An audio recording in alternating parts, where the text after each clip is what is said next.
Hello, and welcome to the 2022 Southeast Collaborative Conference. My name is Lauren Clossy, and I am the Continuing Education Consultant for the State Library of North Carolina. And I will be your host today for this session entitled Providing Library Services to Patrons on the Autism Spectrum. This event is supported through funding from the Library Services and Technology Act through the Institute of Museum and Library Services. Please feel free to ask questions or make comments in the chat and interact with other attendees and with the speaker within the Whova app for this presentation. And now I would like to introduce our speaker for this session, Dawn Barrand. Thank you for being with us. Hello. All right. Just going to stop my video here. Okay, yeah, and I am Dawn Barrand. I'm an instruction and outreach librarian at Lenoir-Rhyne University that's located in Hickory, North Carolina. I'm a second career librarian, so my first career has been spent as a licensed psychological associate, as a master's level clinical psychologist, and I'm still in private practice 1 day a week. A big part of what I do is doing psychological evaluations for children and adults to rule out a diagnosis of autism spectrum. So that's my background on this information. I do have my email here if you want to contact me after the presentation for anything. And also at the end or throughout the presentation, you can feel free to enter your comments or questions in the chat feature. So what we're going to cover today is going to be ways to develop a better understanding of ASD or autism spectrum disorder in patrons across library settings, to improve interactions and communication with patrons with autism spectrum disorder, and to build effective community partnerships and outreach program to benefit our patrons with autism spectrum disorder. So to get started, we're just going to kind of clarify what do we mean by autism spectrum disorder. It's also called ASD. And this is defined by the American Psychological Association as a neurodevelopmental disorder that is characterized by difficulties with social communication and social interaction and restricted and repetitive patterns and behaviors, interests, and activities. So the important part about this to understand is that it is a neurodevelopmental disorder, which means that it's tied in with impairments in the growth and development of the brain and the central nervous system. And because it's developmental, this is something that would be present during the person's lifespan from their very beginning years throughout. So it's not something that just goes away or stops. It is with the person throughout their life, and it can affect their daily functioning. So we do use this term on the spectrum. So there may be people that have features of this, but in order for it to be considered a disorder, it's something that really causes the person difficulties in their functioning on a day-to-day basis. One thing we use, especially in the United States, is called the Diagnostic and Statistical Manual of Mental Disorders. This is in its 5th edition. I did provide a link here that you can go to later on, and just if you want to just really see what all the criteria are that go into making that diagnosis, that would be available for you there. One thing to note about the DSM-5 is that it was published in 2013, and at that point, the diagnosis of Asperger's disorder was dropped. So now autism spectrum disorder is all-encompassing to cover people that would have been in this diagnosis autism spectrum disorder or some other things in the past would now roll into this one diagnosis. So that's been a major change there. In terms of thinking about ourselves as librarians, how likely it is that we would work with a patron or a coworker on the spectrum, we can look at some prevalence here. So 1 in 54 children in the United States are diagnosed with autism spectrum disorder, and 1 in 160 children worldwide. Going back to that statistic about children, 1 in 54, that number is up from what it previously was. 1 in 59 was the previous number. That was based on survey data from 2012. So our new statistic, 1 in 54, is based on statistics from a 2016 survey. So we can see that the prevalence has actually gone up a bit. In terms of our college students, there was kind of a range of estimates there, but anywhere from 0.7% to 1.9% of college students are diagnosed with autism spectrum disorder. Boys are 4 times more likely to be diagnosed than girls, although there is a good bit of research out there that suggests that females are under-identified.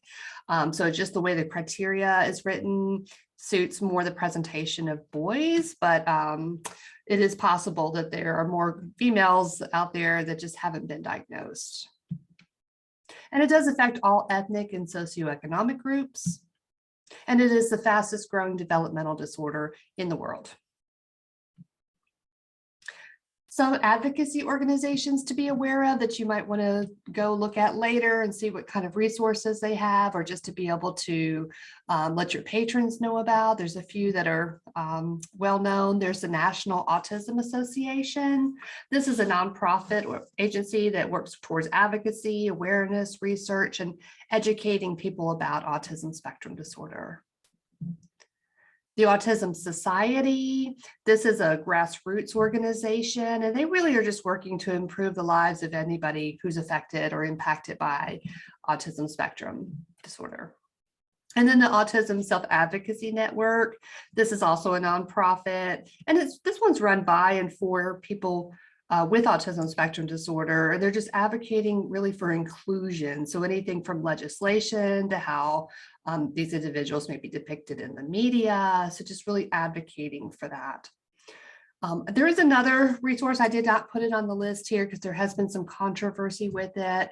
It's called Autism Speaks. It is one organization that you might take a look at, just see what resources are there. But there's been some controversy there over things like comments they've made about finding a cure for autism, vaccines, and that kind of thing. And also the percentage of their income that they put towards actually serving individuals with autism. So they have changed their mission statement to say that they recognize that autism is not something that necessarily needs to be cured, and that they have recognized that vaccines do not cause autism. However, for those, there's still a lot of people in the autism community that just really aren't comfortable with that as a resource. So just to be aware of that and use your own judgment about whether you want to use that resource or not.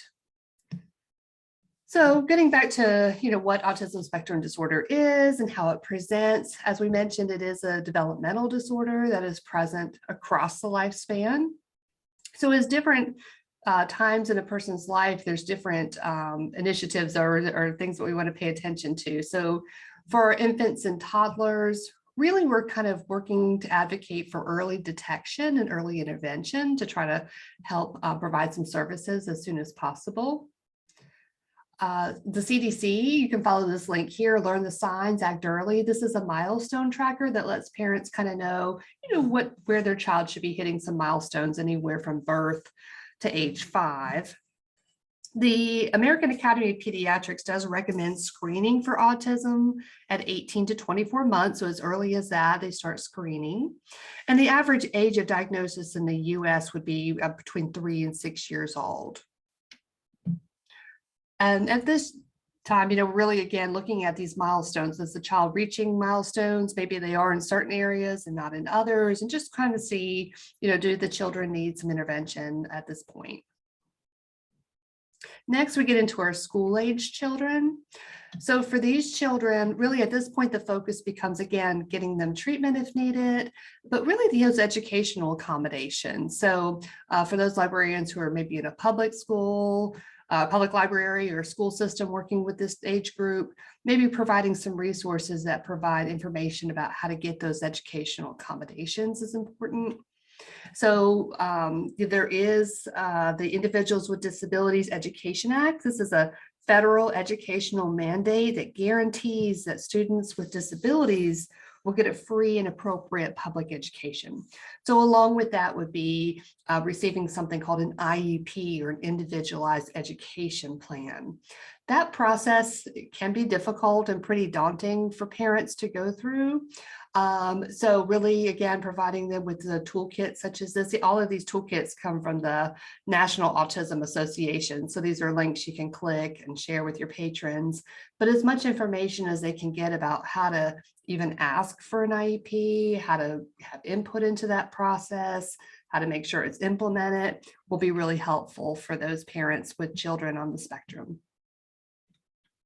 And then into adulthood, the emphasis really shifts to making sure the person is employed and educated and as independent as they possibly can, and also to help them move into a self-advocacy role, advocate for themselves and for others on the spectrum. There is some information about, adults on the spectrum that can be kind of just disappointing in terms of, expectations. So we want to try to help them as much as we can to overcome this. So only about 15 to 20% of adults that have been diagnosed with autism are able to live independently and work without supports. And that's regardless of their cognitive functioning. So regardless of their IQ level, there is still really difficult for them to get out there and live and work independently. And then another statistic that is kind of difficult is that 53.4% of young adults 8 years post high school have had a paying job outside of the home. So we really want to, as librarians, provide as much support as we can that they can complete continuing education if that's what they want to do, that they know what community supports are available for their housing and transportation, and that, if they want to get out and work, that they can do that to the best of their ability. So there is an age of majority guide available for that as well. And so these, again, are all resources that are available from the National Autism Association. So now we're just going to kind of talk a little bit about what can we expect to see maybe in our patrons that have been diagnosed with autism spectrum disorder. And not every person with autism is going to have all of these features, and some may have all of them and they may be quite severe. Others may have just some, but not others. So everybody's going to be different in terms of their presentations. So some of this is generalities, but just to let you know what might be present in somebody who has autism spectrum disorder. So one piece would be the social communication difficulties, and that would include social, emotional, reciprocity concerns. So for that, that just means that back and forth, being able to have a chat conversation, reflecting back other people's emotions, taking turns in conversation, some of the things that people that are more neurotypical take it, for granted. So people on the spectrum may have a really hard time doing that or have to work really hard to learn the skills to do that. There's also a deficit in their use of nonverbal communication. So people on the spectrum tend not to use a lot of hands gestures, eye contact, facial expression. So all those things that we use to supplement what we're saying and also express meaning, maybe either not congruent with what the person's saying and feeling, or just absent. And then developing, maintaining, and understanding relationships. So there is sometimes a stereotype that people on the spectrum don't care about having relationships or don't want to be around other people. And really, that's just not the case. Just like with anybody that can differ, people may be more introverted or extroverted. Typically, people on the spectrum do really want to have friends and relationships. They just don't really know how to go about it always. So that's where the difficulties can come in, is how do you initiate a social interaction? How do you respect people's physical boundaries? How do you keep same age friendships? So those can be challenges. Another characteristic would be the presence of restricted and repetitive behaviors. So this is things that you might hear about that people might call stimming, and stimming is just self-stimulation behavior. So this is something the person's doing really to help regulate themselves, whether it be sensory input, emotions, attention. So they do repetitive movements in speech as a way of regulating themselves. And this might be things like the hand flapping, skin picking, spinning, rocking. Speech can be repetitive. They might echo back what you say or just say the same phrases over and over. Another thing in this category would just be having some really narrow, extreme interests in a really specific topic. So a lot of times people on the spectrum have preferred topics. There's stuff that they always want to talk about. That's something they love to talk about. And they know all the facts, and it can be hard to get them to talk about other things at times. So you have to work pretty hard to kind of shift their attention from one thing to another in that way, or transition from one activity to another. And they really like things to be just the same, the routine. So it can be everything from, when they do certain things during the day to, how they have things organized in their personal space. So when things don't go according to plan, where most of us might be a little offset by that, people on the spectrum can find it extremely stressful. It can really kind of derail their whole day, some small change in their routine. Another thing we see, in individuals with autism spectrum disorder would be sensory integration differences.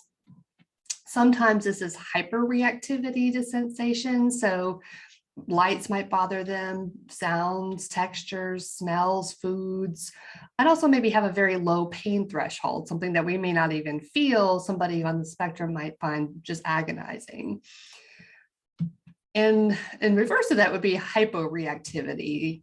Sometimes they have a real high need for sensory input. So this may be where we see people doing the head banging. So sometimes they're really looking for that sensation.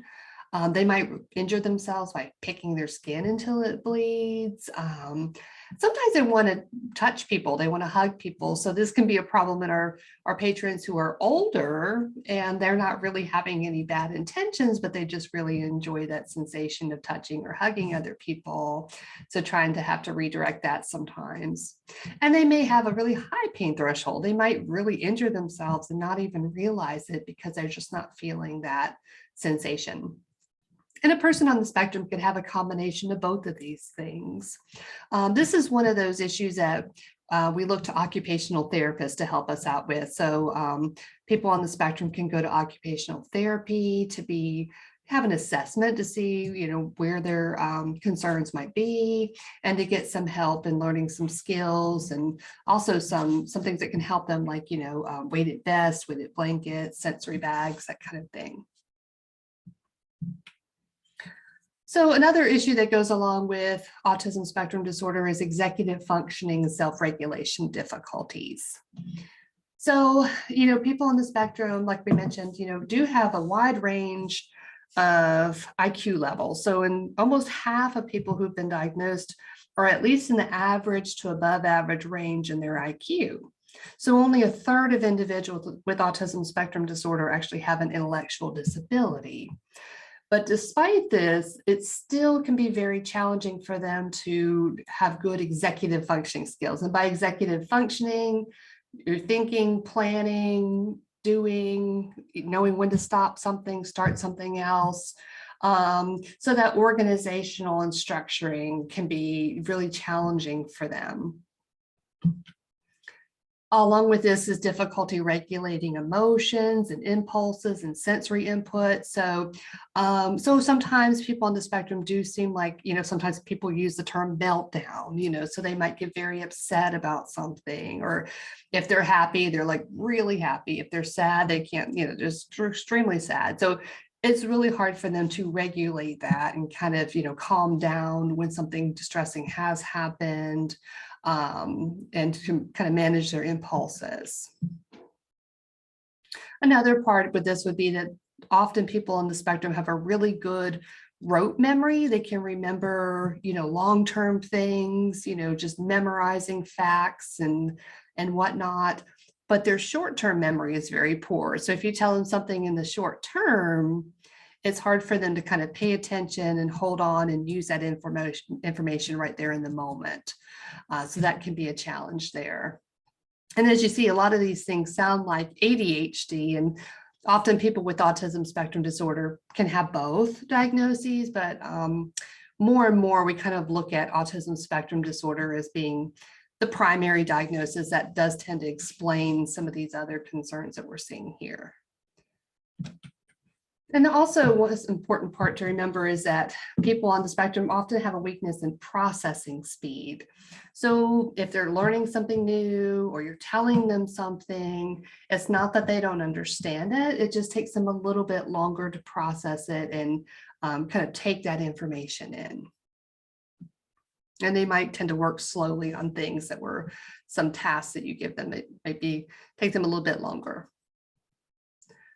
So now, we're thinking about autism spectrum disorder. We do want to be aware of the movement of neurodiversity. So neurodiversity just really says that, people experience and interact with the world in lots of different ways. And that there's not really one right way to think, behave, or learn. So whether you have ADHD or autism or a learning disability, if we call it those things diagnostically, we still want to keep in mind that while some of these things may cause difficulties and we want to provide accommodations and help for it, we don't want people to not be what they are. So neurodiversity really just is saying, let's appreciate how we all think and do differently, and that's okay. And so the people might use the term neurodiverse versus neurotypical. And so again, these differences are not really considered a deficit so much as just what they are, a difference. One thing that goes along with this is how do you use the terminology? And this is something I still struggle with. I don't always do this exactly correctly by any means. And there really isn't one right way to do this either. There's a lot of kind of back and forth and discussion about what's correct or not correct. Some people, that advocate for autism spectrum disorder tend to put forth that they should use person first language. So you would say a person with autism.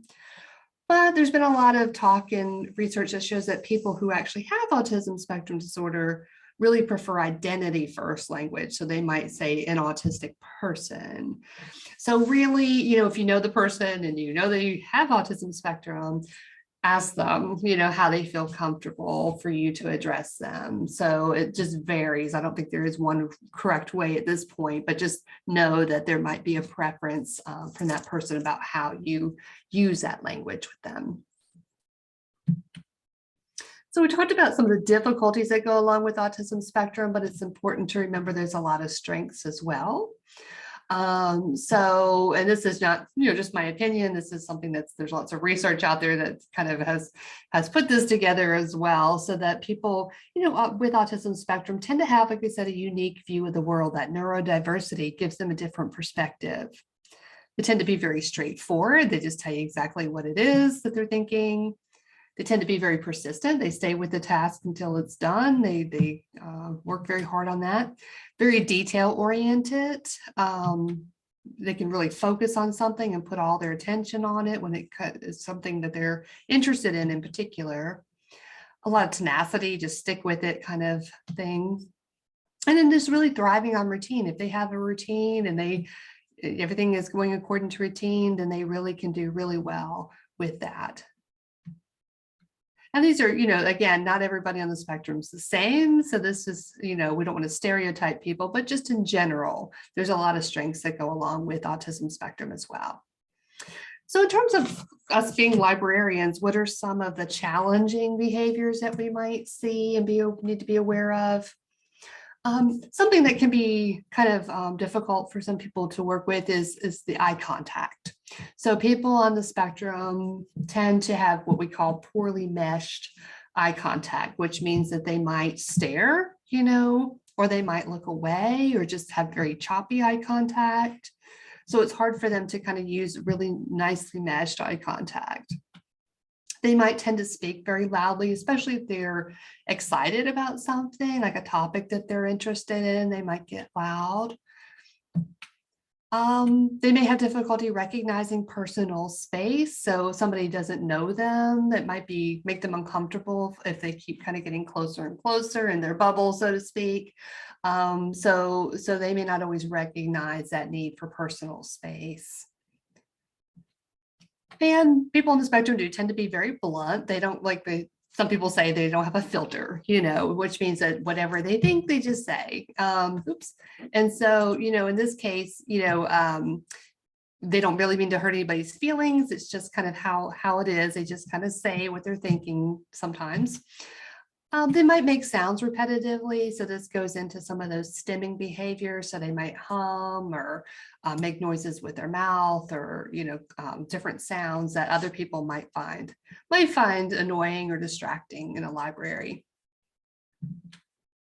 Some additional behaviors that could be a potential issue in the library would be the low frustration tolerance. So if things like are not going according to routine, or they find frustrating, once they're upset, it's a little bit hard for them sometimes to bring that back down. So they might come off as irritable, cranky, frustrated over things that may not be a big deal typically. They might really be sensitive to sounds in the library. That could be everything from the buzzing of the fluorescent lights to the printer running to other people in the library talking. So you might have them complaining about things being too loud or covering their ears.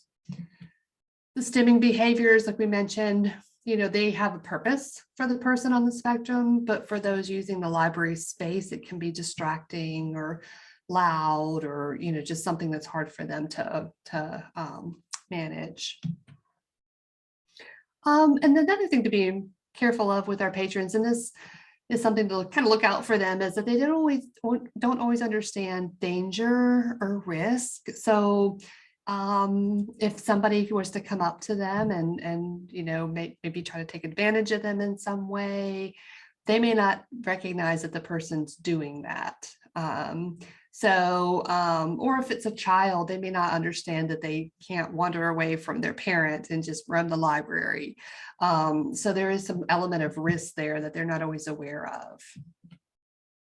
And they do struggle, obviously, with picking up on those social cues, those back and forth conversations. So it can be hard to know how to end a reference session or how to get the person to move on from the service desk so you can help somebody else. So you can't be too subtle with those things. It can be hard for them to understand.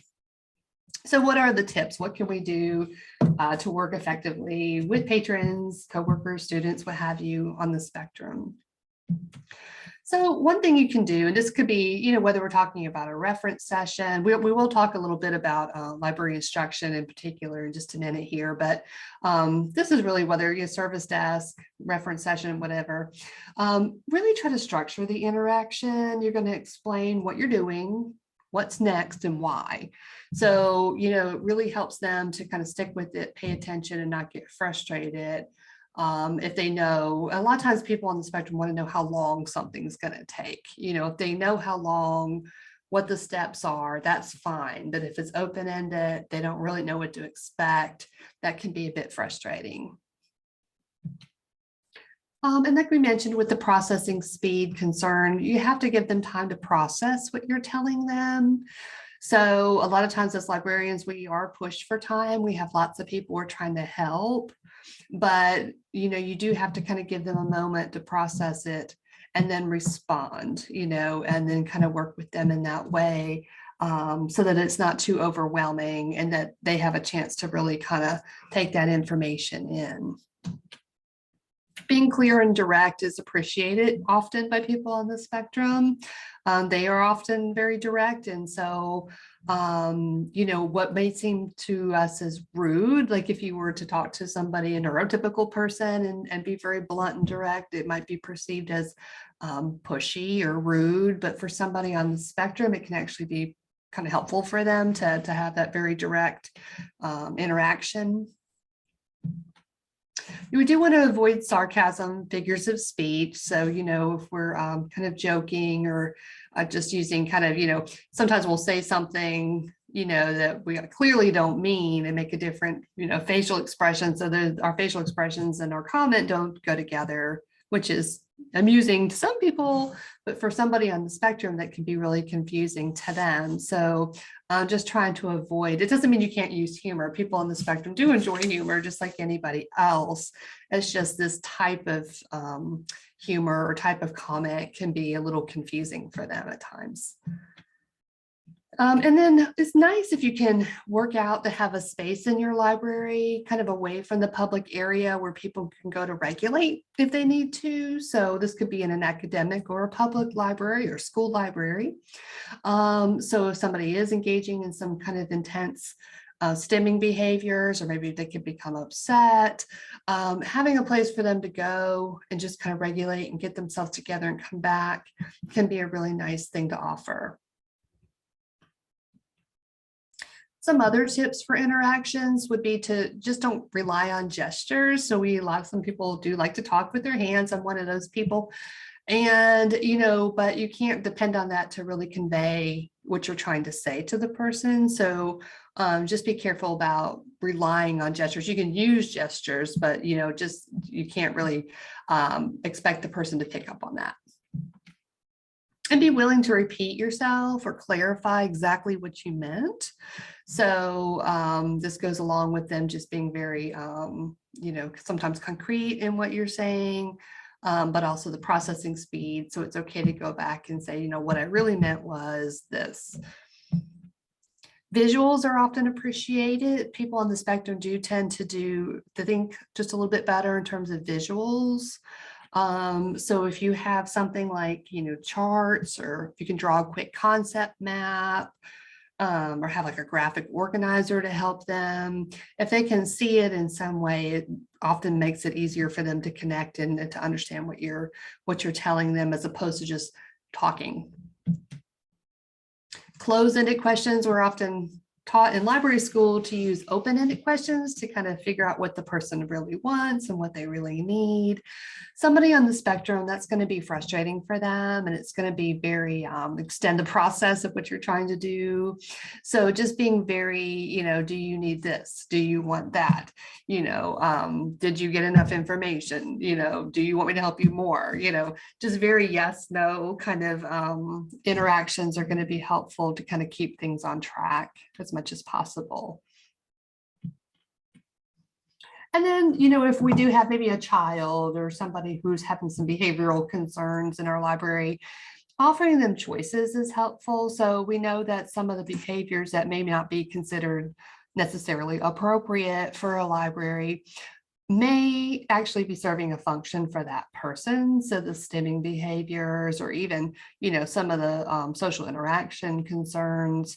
So just giving them some choices, like, another room to go to, or you do this instead of that option. So rather than just saying, no, don't do that, giving them some choices that they can do instead would be helpful.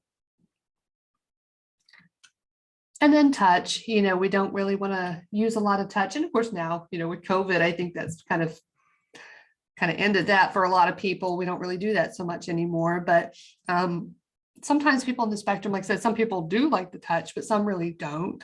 And so, or they may not understand, why you're touching them. It can't be used as a social interaction tool for them. So we're just going to try to avoid the use of touch. And then multi-step directions can be hard for people on the spectrum as well. So trying to avoid multi-step, we're just going step by step with things rather than do this, this, and this, and this. And then if you have trouble, come back. That's going to be too much. So we're going to try to break it down and do it one step at a time. So this is a lot I've told you, and this is just kind of giving you just an overall general idea of some ideas here that you can try, but there's some other resources here. Libraries and Autism Were Connected. This is a grant-based program. They have videos on customer service type of tips. This is more like for a public library, but it certainly transfers to an academic or school setting as well, and some communication guides there. So one thing we can talk about too is, what about our autism spectrum people who are in college? So that's a whole group of individuals that may need some additional help to be successful in reaching their goals. So a third of people with autism spectrum do enter college. So that's a good thing. They got the IEP in high school. They were academically successful. They were able to get to college. But unfortunately, fewer than 20% of students graduate or even are on track to graduate from college 5 years after high school. So it's taking them longer. It's harder for them to get finished and get out there. There is the College Autism Network. This is an organization that really helps to try to improve access, experience, and outcomes for college students on the autism spectrum. What I like about this website is you can kind of click in as a map across the United States. You can click a particular state or area and look at different colleges who are using different programs to really help those students on the autism spectrum. So that might give you some ideas if you're trying to build a program at your university, if you're an academic librarian. So kind of looking through there and seeing what other schools are doing can really be helpful. So some challenges that we might see in an academic library for our students would be things like the sensory overload. This is really common, especially if we have a learning commons area where there's lots of people talking and eating and interacting, and we want that interaction, but it can be a lot coming at somebody who has some sensory integration challenges. They might be late or forget their reference appointments because we have the executive functioning challenges there. And they might have a hard time with group projects. So if they're involved with a group project and they're trying to work with you on how they can, find resources for a group project, they might need some tips on how to communicate with other group members. And they might become really distracted during your library instruction session. So, you don't want to take that personal if it seems like they're just not paying attention. It can just be really hard for them to stick with that. So during the library instruction session, we definitely recommend considering some universal design concepts. There's a document here I've linked that can help give some tips, especially for students with autism. The great thing about universal design is it's ideas that are helpful for everyone. So if you make some accommodations for your students on the spectrum, ultimately it's probably going to help the other students in the class as well. So we're just providing some clear expectations and boundaries. So that can be as simple as just outlining what you're going to do in the session. We're going to, do this, this, and this. And then at this point, we're going to shift to this. So they kind of know the structure of the class because it's different than their typical professor. And they kind of want to know how things are going to flow, what the structure is. You might get some persistent questioning, especially if it's on a topic of that person's interest. So just kind of gently redirecting that, or just telling the person that they can write their questions down, and after class they can come see you and you can talk about it some more. And then they often need help understanding the big picture. So people on the spectrum are really great with details, are really awesome with that, but sometimes they don't know what it means. How do you put all that together? In terms of that overriding concept. So kind of helping them understand that. So maybe in a session, why you're telling them how to use these databases, how that's going to help them can be helpful for them. And then if you are kind of breaking students up into groups to work on things in the class and they just don't want to do that, aren't comfortable with that, offer them an alternative. Don't force them to do the group work if at all possible. And then just know that we love to use technology in the classroom as librarians. We love that. We try to offer that as much as possible, but that can be some overload for our students who have some sensory integration issues, not just those on the spectrum, but other students as well. So we just going to have to, not be too overwhelming with that. And there are lots of resources out there for academic libraries and working with students on the spectrum. Project A+ is one of my favorites. This is from Florida State University. It's a really robust online resource that has information and tips on helping our users with autism spectrum disorder. There's a presentation from ACRL in 2019 and a couple other resources there that you might want to take a look at if you're in an academic setting. Whether we're academic or not, there's a lot of people on the spectrum who are nonverbal. So about a third of people on the spectrum are either nonverbal or speak very minimally. And again, this might be more prevalent or more often seen in a public library or school library, but just know that people that are nonverbal on the spectrum may use some alternative augmentative communication called AAC. So they have tools that they use to help communicate. So that might be signs and gestures. They might use picture-based systems. They might have books, boards, or speech generating devices. And what's really popular now are some apps that they can put on their phones. So just knowing that this could be a helpful tool to have at your reference desk to be able to give somebody some even just a basic picture board that they can point at of what they or want to do or trying to tell you can be helpful with communication. So just keeping that in mind.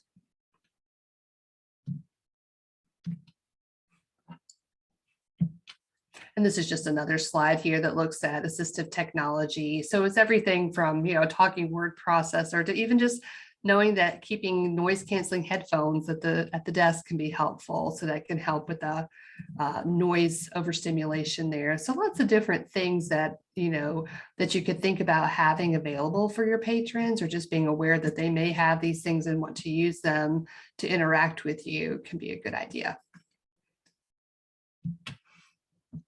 So just a couple slides here to talk about how do we make our library spaces autism friendly.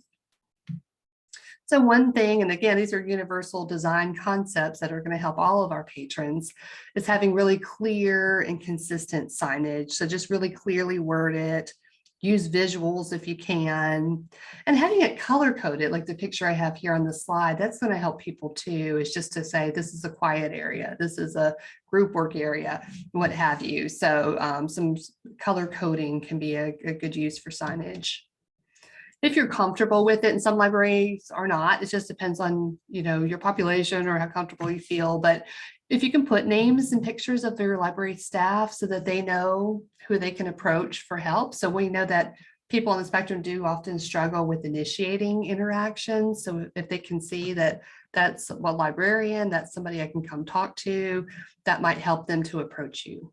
A lot of libraries are offering calm spaces or even sensory rooms. And so these are places where somebody can go when they are feeling overstimulated. So just low noise. Some libraries have a policy that if you go in the room, you can't have like perfume or strong smells. We're trying to eliminate strong smells, low lighting, a variety of seating. So there might be like an exercise ball, beanbag, rocking chair, different things like that. A sensory room would provide some tools for stimulation for those patrons who really just need more sensation. So there might be some textures and lights and sounds that they can explore there. And the noise canceling headphones, that's always a nice option to provide for our patrons. And there is a LibGuide. This is a great LibGuide from the University of Kentucky. It's a really nice LibGuide with lots of information, but also some things on there that are really specific to adjusting lighting and sound concerns in the library. Some additional tips: fluorescent lighting, if at all possible. We kind of want to go towards the natural lighting. Fluorescents are a problem in terms of just the noise of them buzzing, the brightness level. So trying to kind of move away from that. Offering private study rooms whenever possible. Verbal announcements are helpful, so you can let the patrons know about transition. So if it's a university library, maybe you're letting them know you're about to close so that they have time to wrap up what they're doing and they know this is going to happen. Or if you're in maybe a public library that you're going to start a program or an event, you can let them know 15 minutes until it starts, what have you. So just helping with transitioning to different events in the library. Like I mentioned, the different types of seating can be helpful as a form of stimulation. And there's some other online resources here too. There's an environment checklist that's really helpful. This is pretty detailed checklist that you can actually go through your own library and kind of rate yourself and see where the strengths are, but also some of the things that your library might have some weaknesses in, and some ideas of how to address those things. That's a nice tool if you maybe want to go to your administrative individuals in your library and advocate to add some of these things we've talked about, and talk about, what you've noticed in evaluating your library, and some ideas that you might have for improving that space. Some other tools here that provide some additional instruction modules and self-paced learning opportunities here. Just a quick word about outreach and programming. So, why does it matter? Why do we do outreach and programming, particularly for those on the autism spectrum? How is that a part of our role as librarians? So, one thing is that we can reduce the stigma that might still be there about autism spectrum disorder by promoting awareness and really try to embrace the concept of neurodiversity that we talked about. We can hopefully reduce barriers to treatment by letting people know what services are available in a community. And we can really foster that sense of equity and inclusion by letting them know that that we're thinking about our library users and their families who are managing autism spectrum disorder, and that we're making some accommodations and efforts to make sure that they are having equal access and able to enjoy the library. So some community partners you might reach out to would be your mental health providers, student support services on campus. Vocational rehabilitation is a nice resource. It's in all of our states across the United States. I've got a hyperlink here to look for yours.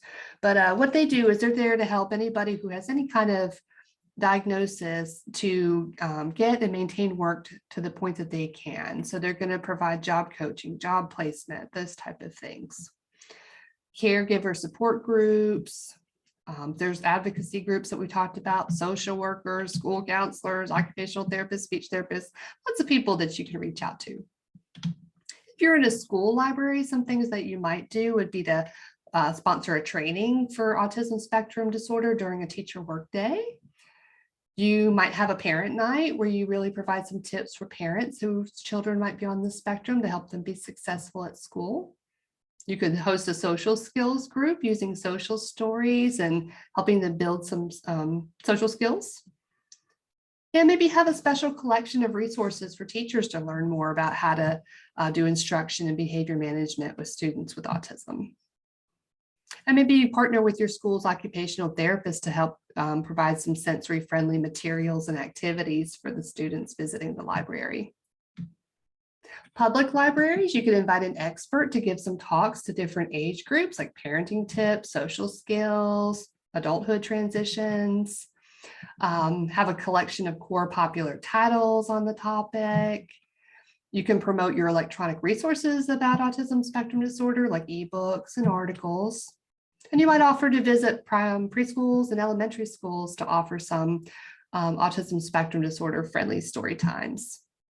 And keeping that list of community resources at the service desk or as a LibGuide that you can share with patrons that want to know more about what's available. Academic libraries, we can work with our faculty, encouraging them to use these universal design concepts in their instruction. Maybe a personal librarian program that's really specifically for students on the autism spectrum disorder, so they have a particular person to go to. We can coordinate with the music department on campus to offer a sensory-friendly concert. Or maybe have a pop-up bookmobile or button-making station for autism acceptance and advocacy. And social groups for students that might want to share their topics of special interest. If you're doing some library programming, think about using fidgets to help them stay focused, special seating like we talked about, weighted lap pads, small blankets with textures, and little squares of carpeting and padding for our younger patrons so that they can kind of understand those physical boundaries during programs. Could also offer the noise canceling headphones if there's going to be a lot of noise in the program, giving them those cues of when the program's going to start and when it's going to transition to another part. We want to encourage patrons to participate in our programming, but not force it. If they really are there on the fringes or enjoying what's going on, but they're not exactly participating, that's okay. And having that assistive technology available if we need it. And allowing for movement. So people on the spectrum really do need to move a lot to regulate themselves. So we don't want to insist that they stay seated or not move during a program. For our youth, we can still use social stories for them to help them understand the library and what the norms are. Give them some personal tours for them and their families so they feel comfortable in the space.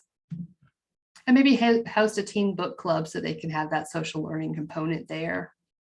Some resources here. And for our adults, there's still things we can do. We can have book clubs with that social learning component. We can have a social skills group that's led by a local counselor that can come in and do that for our adults. Career readiness is a really big topic that adults benefit from, whether it be an academic library or public library, maybe having somebody from vocational rehabilitation or student career services come in, teach them how to look for a job, interview for a job. And offer some virtual library tours for maybe if they're not comfortable coming in just yet, they can have a virtual tour or printable map so they can get familiar with the space. Having a panel discussion from your local advocacy groups can be important so they can talk about, their perspective on living with autism spectrum disorder and maybe how that person can get involved in some self-advocacy for themselves. There is a programming grant available. This is from Autism Welcome Here. Every year they give out a $5,000 worth of grants. Sometimes that's one grant or several grants. So look into that and see if it might be something you could apply for at your library.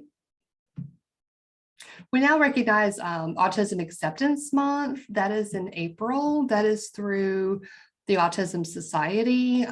Used to be called Autism Awareness Month. That still does go on. That's through Autism Speaks, so that's an alternative as well.